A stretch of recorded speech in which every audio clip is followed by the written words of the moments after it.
السلام علیکم ورحمۃ اللہ وبرکاتہ۔ بسم اللہ الرحمن الرحیم۔ سامعین و ناظرین، نفحۃ الادب کے ترجمے کے 46 اسباق آپ کے سامنے آ چکے ہیں۔ آج کا ہمارا یہ ویڈیو اسی کتاب کے ترجمے کا سبق نمبر 47 ہے۔ تو آئیے ترجمہ شروع کرتے ہیں۔ بسم اللہ الرحمن الرحیم۔ ہدیۃ الفیران، فأرن کی جمع ہے فئران۔ اس حمزہ کو یا سے بدل کر فیران کر دیا تو فیران اور فئران دونوں کا ایک ہی معنی ہے۔ فارن کی جمع ہے چوہا، چوہوں کا ہدیہ۔ کان لامرأۃ قط جمیل تحبہ کثیرا لبراءتہ فی صید الفیران۔ ایک عورت کی ایک خوبصورت بلی تھی جس سے وہ بہت محبت کرتی تھی چوہوں کے شکار میں اس کی مہارت کی وجہ سے، یعنی چوہوں کو پکڑنے میں، چوہوں کا شکار کرنے میں وہ بلی بڑی ماہر تھی اور بڑا ان کو کمال حاصل تھا۔ سادہ یسید و سیدن کا معنی شکار کرنا۔ وَتَتَسَلَّى بِمُدَاعَبَتِهِ سَاعَةِ الْإِنْفِرَادِ، اور وہ تسلی حاصل کرتی تھی ان سے دل لگی کر کے۔ ساعۃ الانفراد یعنی تنہائی کے اوقات میں، تنہائی کے اوقات میں یعنی جب وہ اکیلی ہوتی تھی اس موقع کے اوپر وہ اس کے ساتھ دل لگی کر کے تسلی حاصل کرتی تھی۔ فخرج القط یوما ولم یعد کعادتہ، پس بلی ایک دن نکلی اور اس کی عادت کے مطابق نہیں لوٹی، یعنی روزانہ جو اس کی عادت تھی لوٹنے کی اس وقت وہ لوٹی نہیں۔ عاد یعود عودن کا معنی لوٹنا۔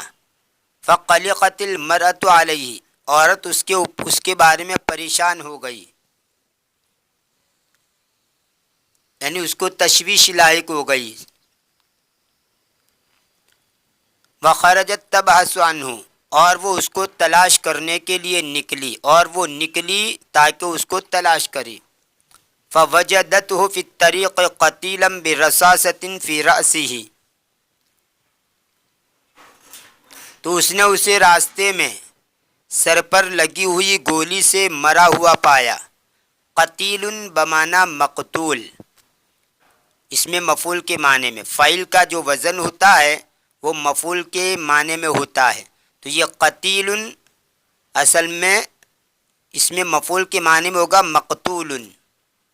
جیسے جریح زخمی، یہ بھی اس میں مفعول کے معنی میں مجروح، تو جریح اور مجروح زخمی، اور قتیل اور مقتول مرا ہوا۔ اور رصاصۃ کا معنی گولی، اس کی جمع ہے رصاصات۔ تو اس نے اسے راستے میں سر پر لگی ہوئی گولی سے مرا ہوا پایا۔ فحزنت علیہ حزنا شدیدا، تو اس پر اسے بے انتہا رنج ہوا، یعنی بہت زیادہ سخت اس پر غمزدہ ہو گئی۔ وبعد ایام قلائل بلغها ان جارها هو الذي قتل ذلك القط، اور کچھ دنوں کے بعد، قلیلتن کی جمع قلائل، وبعد ایام قلائل یعنی کچھ دنوں کے بعد، کچھ روز کے بعد اسے اطلاع ملی۔ بلغ یبلغ، بلوغن کا معنی پہنچنا بھی آتا ہے، اور بلغ کا ایک معنی علم ہونا، یہاں پر یہی ترجمہ ہوگا، اطلاع پانا، علم ہونا۔ بلغہا، اس کو اطلاع ملی کہ ان جارہا هو الذی قتل ذلک القط، کہ اس کا پڑوسی ہی وہ ہیں جس نے اس بلی کو مار ڈالا۔ فاغتاظت من ذلک الفعل السیئ، پس وہ اس برے فعل سے، اس برے کرتوت سے وہ غصے ہو گئی۔ وصممت علی الانتقام من جارها الذی لم یراع حرمت الجوار، اور اس نے پکا ارادہ کر لیا اس کے پڑوسی سے انتقام لینے کا۔ کون سا پڑوسی؟ الذی لم یراع حرمت الجوار، وہ جس نے پڑوس کے حق کی رعایت نہیں کی۔ حرمتن کا معنی حق، عورت اور بیوی کو بھی کہا جاتا ہے حرمتن، اور عظمت و عزت۔ تو حرمتن کا معنی حق، عورت، بیوی، عظمت و عزت۔ اس کی جمع حرماتن بھی آتی ہے اور حرمن بھی آتی ہے، حرماتن اور حرمن۔ یہاں حرمتن کا معنی حق۔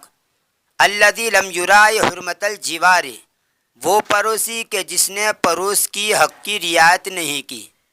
ولم یشکو ذلک القط الیہا ابدا، شقا یشکو سے، لم یشکو یہ مضارع مجزوم ہے جو منفی کا معنی دیتا ہے۔ شقا یشکو، اصل میں یہ یشکو تھا، لم کی وجہ سے واو کو گرا دیا گیا، لم یشکو۔ ولم یشکو ذلک القط الیہا ابدا، اور اس نے اس بلی کی کبھی بھی اس کے سامنے شکایت نہیں کی۔ فاشترت جملۃ مساعد للفیران وصادت بها اکثر من 50 فأرا، پس اس نے بہت سے چوہے داں کو خریدا، چوہوں کے لیے چوہے داں کو خریدا، یعنی مسیدت ان کی جمع ہے مساعد، یعنی چوہوں کو پکڑنے کا آلہ، شکار کرنے کا آلہ، جس کو شکنجا بھی کہہ سکتے ہیں۔ چوہوں کو پکڑنے کے لیے جو آلہ ہے اس کو کہا جاتا ہے شکنجا، چوہے داں۔ فاشترت جملۃ مساعد للفیران، پس اس نے چوہوں کے لیے بہت سے شکنجے خریدے یا بہت سے چوہے داں خریدے۔ وصادت بها اکثر من 50 فأرا، اور اس کے ذریعے اس نے 50 چوہوں سے زیادہ شکار کیا، 50 چوہے اس سے شکار کیے۔ ثم وضعت الفیران فی صندوق کبیر، پھر اس نے چوہوں کو ایک بڑے باکس میں رکھا۔ وکتبت علیہ اسم جارحہ، اور اس نے اس پر اس کے پڑوسی کا نام لکھا۔ وارسلتہ الیہ بالبرید، اور اس نے اس کو اس کے پڑوسی کے پاس ڈاک کے ذریعے بھیج دیا۔ برید کا معنی ڈاک۔ ولما تسلم الرجل الصندوق فرح به، اور جب آدمی نے باکس کو حاصل کیا، یعنی آدمی کو باکس موصول ہوا۔ تسلم یتسلم تسلمن کا معنی حاصل کرنا۔ اور جب آدمی نے باکس کو حاصل کیا، فرح بیا، تو وہ اس کی وجہ سے خوش ہو گیا۔ وظنه ہدیۃ نفیسۃ من احد اصدقائہ، اور اس نے خیال کیا اس کو ایک عمدہ ہدیہ اس کے دوستوں میں سے کسی دوست کی طرف سے۔ وظنه ہدیۃ نفیسۃ من احد اصدقائہ، اور اس نے اس کو اس کے دوستوں میں سے کسی دوست کی طرف سے عمدہ ہدیہ خیال کیا کہ کسی دوست نے یہ ہدیہ بھیجا ہے۔ ففتحہ لیرا ما فیہ، بس اس نے اس کو کھولا تاکہ دیکھے وہ چیزیں جو اس میں ہیں۔ وَإِذَا الْفِيرَانُ خَرَجَتْ تَسِبُ فِي وَجْهِهِ، اور اچانک چوہے نکلے جو اس کے چہرے پر کود رہے تھے۔ وَانْتَشَرَتْ فِي أَنْحَاءِ الْغُرْفَةِ وَهُوَ يَتَقَدَّرُ مِنْ ذَلِكَ الْمَنْظَرِ الْخَبِيثِ، اور وہ کمرے کے اطراف میں پھیل گئے، پورے کمرے کے اندر۔ نحون کی جمع انہا، انہا یعنی اطراف میں، کمرے کے اطراف میں پھیل گئے۔ وَهُوَ يَتَقَدَّرُ مِنْ ذَلِكَ الْمَنْظَرِ الْخَبِيثِ، اور وہ نفرت کر رہا تھا، وہ گن محسوس کر رہا تھا اس برے منظر سے، یعنی یہ برا منظر دیکھ کر وہ نفرت کر رہا تھا، گن محسوس کر رہا تھا۔ وَلَمْ يَدْرِ سَبَبًا لِهَذِهِ الْمَكِيدَةِ، اور اسے کوئی سبب معلوم نہیں ہوا اس چالاکی کا، اس چالاکی کا کوئی سبب اس نے نہیں جانا، اس کو پتہ نہیں چلا کہ اس چالاکی کا سبب کیا ہے۔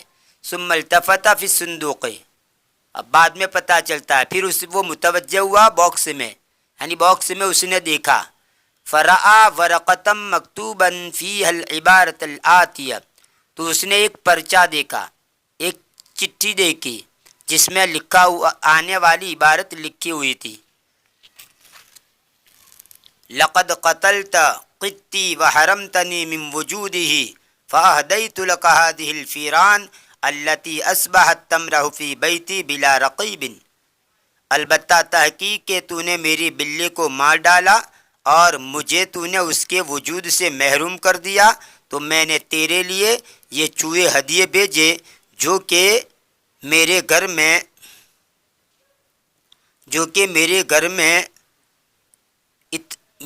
میں اتراتے تھے یا جھومتے تھے۔ مرحا یمرہو، مرہن کا معنی خوشی سے جھومنا، پھولانا سمانا، اترانا مٹکنا۔ فأہدیت لک ہذہ الفیران، بس میں نے تیرے لیے یہ چوہے ہدیے بھیجے۔ کون سے چوہے؟ التی اصبحت تمرح فی بیتی، وہ جو کہ فی بیتی بلا رقیب، وہ جو کہ میرے گھر میں بلا کسی نگران کے مٹک رہے تھے، اترا رہے تھے، جھوم رہے تھے۔ فصبر الرجل علی ہذہ، رقیب ان کا معنی نگہبان، نگران، محافظ، اس کی جمع آتی ہے رقبا۔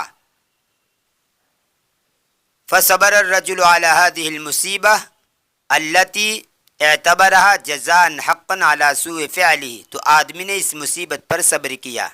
کون سی مصیبت؟ التی اعتبرها جزاء حقا علی سوء فعلہ، وہ مصیبت جس کو اس نے اس کے برے کرتوت کا جائز بدلہ شمار کیا، اس نے اس کے برے کرتوت پر اس کی غلط حرکت کی جائز سزا سمجھا۔